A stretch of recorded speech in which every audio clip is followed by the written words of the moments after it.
si Alena. Ano po tayo? Mag-grouping. Katulad po ng ganito. Ito po yung ones. Ito naman po yung tens. Ngayon po, tuturuan ko po kayo kung paano. Ako po rin si Alena. Gusto ko po maging teacher paglaki ko po. At gagawin po natin to 13. Kasi po, mas malaki sa 7. Bakit po naging 13? Naghiram kasi tayo dito kay 8. Katumbas niya kasi ang 10. Okay po, teacher. Yan. Aalisin natin to.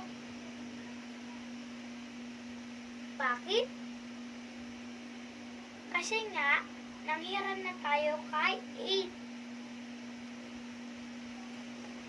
Si 8, magiging 7 na lang. Si 3, magiging 13. Yan.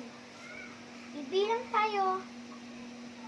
tayo hanggang kay 13. Okay. 8, 9, 10, 11, 12, 13. 6.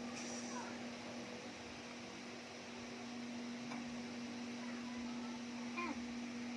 Dito naman. Oh, bilang tayo hanggang kay 7. 7. Oh. 1 lang. Eh di 16 yung sagot. Kaya po ang sagot ngayon.